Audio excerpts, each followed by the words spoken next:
이 차가 사고 난 지 3년이 지났대요.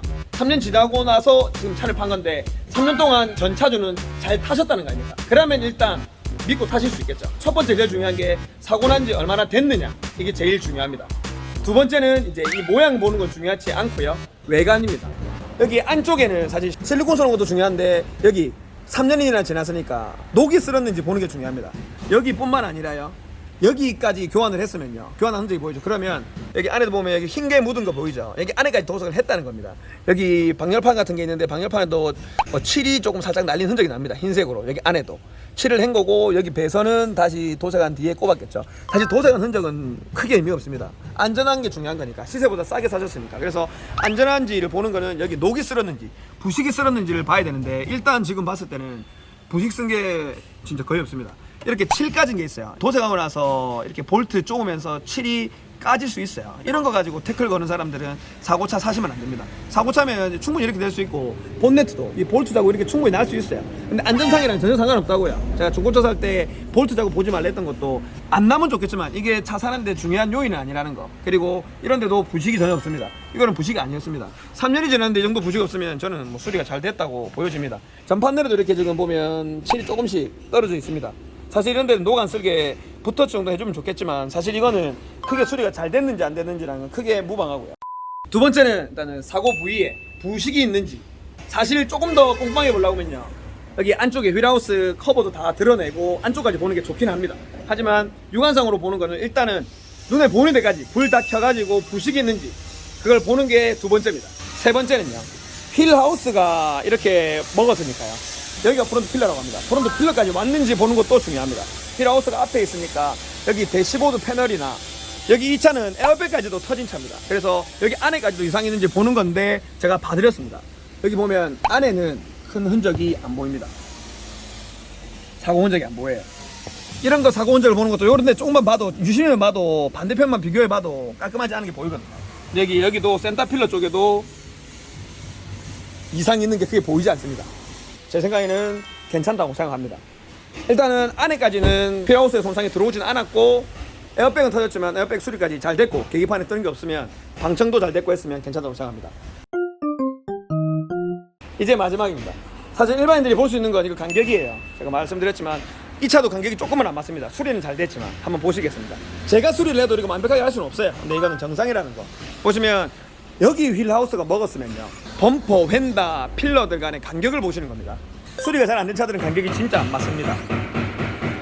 이 차는 간격이 잘 맞는데 안 맞는 부분이 몇 군데 있습니다. 여기 부분은 조금 많이 넓고요, 넓죠. 근데 이 부분은 여기 와서 확 좁아집니다. 좀 좁아집니다. 그 다음에 제가 또 발견한 게, 여기는 간격이 좀 맞아요. 조금 더 들어가면 좋겠지만 간격이 크게 안 맞진 않은데, 여기는 아예 간격이 안 맞습니다. 라이트가 안쪽으로 아예 들어가요. 보이시죠? 이런 게 사실 수리가 잘 됐는지 안 되는지 보는 겁니다. 조금 더 수리가 완벽하게 됐으면 사실 간격이 좀 더 맞을 겁니다. 근데 이 정도까지는 저는 사고차 사시면은 이해를 하고 감안을 하라고 얘기를 합니다.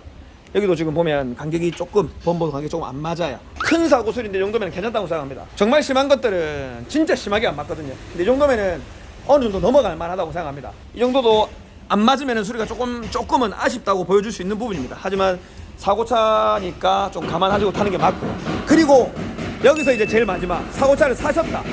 사시면은 바로 나오자마자 휠 얼라이먼트를 보러 가십시오. 제가 얘기한 거 다 봤어요. 그러면 샀어. 그러면 뭐하냐, 환불이 일주일 안에 보통 되거든요. 10일 안에. 차를 사고 나가자마자 휠 얼라이먼트 전문점이 있습니다. 타이어 뱅크 이런 데도 있지만 휠 얼라이먼트만 전문점으로 보는 전문점이 있어요. 휠 얼라이먼트는 전문점으로 보는데 가서 이 휠하우스가 수리가 잘 됐는지는, 휠 얼라이먼트가 잘 나오면 사실 어느 정도는 안정적이라고 볼 수 있습니다. 사고와 수리가 잘 안 되면 주행해보면 바로 압니다. 저속에서는 잘 모르겠지만 80km, 100km 넘어가면요, 진동도 되게 있고 소음도 있고 그렇게 많이 느껴집니다. 그것도 그거지만 일단은 그래도 찝찝하기 때문에 휠 얼라이먼트, 골든카 휠 얼라이먼트는 장전동에 있고, 차주님들이 계신 곳에 휠 얼라이먼트만 전문점으로 보는 곳을 찾아가서 바로 휠 얼라이먼트 먼저 보셔서 확답을 받으시기 바랍니다. 전문가한테. 휠 얼라이먼트 안쪽에 쇼바나 로암, 뭐 너클, 크로스 멤버 이런 것들이 타이어하고 조향을 다 이루는데 그게 정상적으로 돼 있는지 보시고 사시는 게 맞다고 생각합니다. 그럼 확답 받고, 그러면 그 사고차는 좀 안전하구나 하고 타시면 될 것 같습니다. 이 차주님은 고속에서도 안정성이 있었고, 제가 저속에서 타공 결과도 안정성이 있었고 수리도 지금 안에 크게 부식이나 이런 것도 없기 때문에 나름 그래도 사고차인데도 성공한 케이스라고 생각합니다. 조금의 아쉬운 부분이 있죠. 근데 사고차 사시면서 완벽한 거 바라면 안 되죠. 지금 이거는 3,400 싸게 사셨으니까 저는 괜찮다고 생각합니다. 지금 제가 차주님한테 안내해가지고 휠 얼라이먼트를 보러 가실 건데 거기서도 아마 정상으로 나올 것 같아요.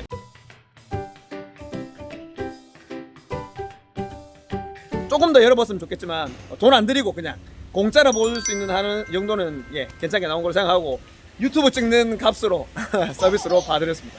이 영상으로 휠하우스 사고차 사시는 분들한테 완전 해답은 아니지만 그래도 어느 정도는 도움이 되셨을 거라고 생각합니다. 아주 답답하신 분들 많을 건데 감사합니다. 신형 말리부였고요. 이 사고차는 성공한 케이스로 알려드리면서 영상 마치겠습니다. 선생님 감사합니다. 감사합니다. 고맙습니다. 봉 대표의 토크타임, 오늘은 부동산 이야기인데요.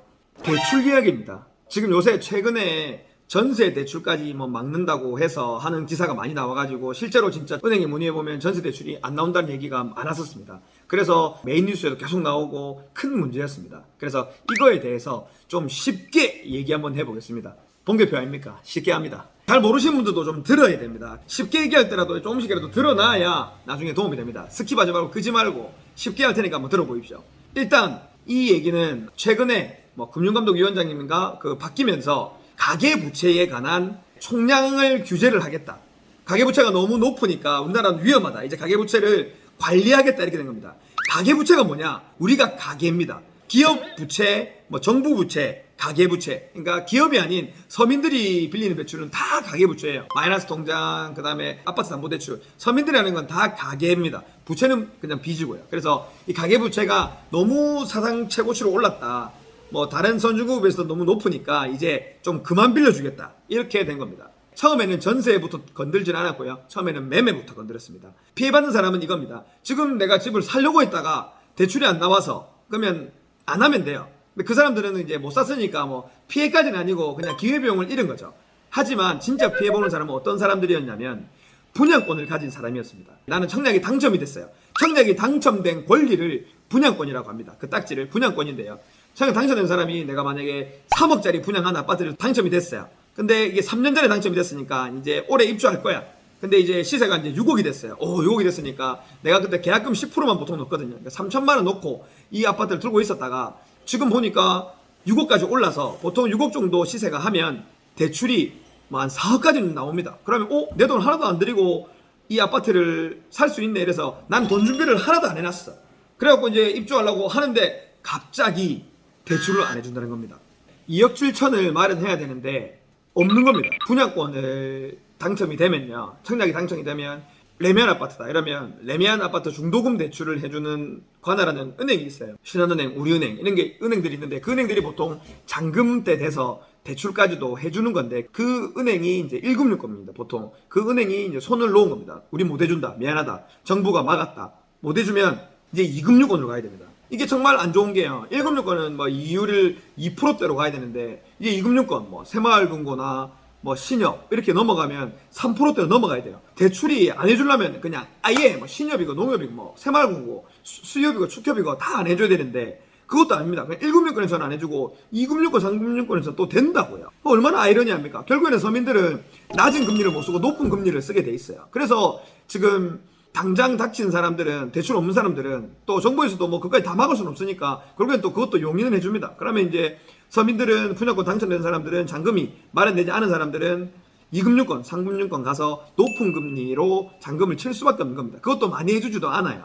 아무튼 큰일 난 사람들입니다. 하지만 이거는 청약이 당첨된 사람들이고 실제로 이제 실거주로 할 사람들, 이제 무주택자였다가 분양권 하나 두고 있는 사람들은 정말 청천벽력이고 이런 사람들은 구제해줘야 되는 게 맞지만 정부 입장에서는 이제 2주택, 3주택 이상인 사람들이 이제 분양권을 가지고 있는 사람들, 너희들까지도 우리가 돌봐줄 수 없다.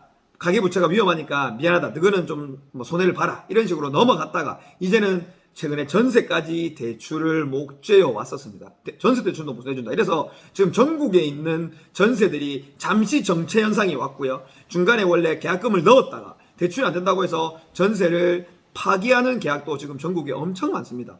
진짜입니다. 한번 알아보십시오. 그래서 이게 정말 큰 문제가 되니까 이번에 문재인 대통령님께서 안 된다. 이제 서민들을 위해서 한번 풀어줘라. 전세는 원래 총량이 넘어가더라도 이번에는 빌려줘라. 이렇게 얘기가 나와서 다시 이제 매매자금 대출까지는 모르겠지만 전세자금 대출은 다시 이제 한시적으로 풀어준다고 했습니다. 그러니까 지금 전세 구하실 분들 전세 다시 한번 알아보세요. 될 겁니다. 1금융권에서 지금 뉴스에서 막 다 안 된다고 하니까 뭐 우리은행, 뭐 농협 이런 데서 안 되는 거지, 신협, 축협, 새마을금고 이런 데 가면 금리가 0. 몇 프로 정도 조금 높게 하면 다 되는 데가 있습니다. 알아보시면 우리나라가 뭐 정부가 뭐 대출을 막았다고 해서 모든 은행을 싹 다 막은 게 아니에요. 일단 1금융권부터 막고요. 그래도 안 되면 이제 2금융권까지 밑에까지도 막는 겁니다. 결국에는 이게 참 아이러니해요. 막기는 막아야 되는 건 맞는데 정부 입장에서는, 근데 다 막은 건 아니고 1금융권만 막았으니까 2금융권들은 열려 있는 거죠. 이건 이런 음모도 있습니다. 이 정부가 보니까 2금융권을 키워주려고 하나 이런 얘기도 합니다. 1금융권들이 이자가 싸니까 대출이 많이 나가는데 2금융권은 상대적으로 적게 나가는데 1금융권이 안 해주니까 2금융권으로 사람들이 울며 겨자 먹기 식으로 금리가 높더라도 써야 되거든요. 이게 참 문제긴 합니다. 아이러니하고. 아무튼 오늘 얘기의 결론이 이겁니다. 전세 대출이라는 거는 총량이란 게 정해져 있습니다. 무한정 계속 대출을 해줄 수는 없으니까요. 위험하니까요. 그래서 대출에 관해서 총량을 규제해 놨는데 전세 대출도 막는다고는 했지만 다시 서민들을 위한 실거주를 위한 대출은 해주겠다고 용인을 했습니다. 그리고 혹여나 안 나오시는 분들은, 그래도 안 된다고 하시는 분들은 우리은행, 큰 은행만 말고요. 신협, 축협, 새마을금고, 캐피탈이 현대캐피탈 이런 것도 사람들이 위험하다고 생각하는데 안 위험합니다. 이자 3%대, 4%대도 안 되는 거를 빌려줍니다. 삼성생명, 뭐 보험회사에도 대출을 해줘요. 매매자금 대출, 주택담보대출, 전세자금 대출. 대출이라는 거는 되게 많이 열려 있으니까요. 한번 알아보시면은 다 길은 있습니다. 대출에 대해서 쉽게 한번 설명해봤습니다. 설명이 되는 건 모르겠습니다. 아무튼 지금 우리나라는 가계부채가 많이 위험 상황에 와 있는 건 맞지만 연체율은 아직도 아주 준수하게 잘 지켜주고 있습니다. 연체율이 뭐냐면 이자를 잘 내고 있다는 거죠. 사람들이 연체를 안 하고 있다는 겁니다. 가계부채가 위험하다고 하지만 연체를 안 하고 있는데 왜 위험한지는 모르겠습니다. 하지만 위험하다고 하니 위험한 걸로 받아들이고 대책을 세우고 투자도 하고 실거주도 합시다. 감사합니다. 부동산 토크타임이었습니다. 끝!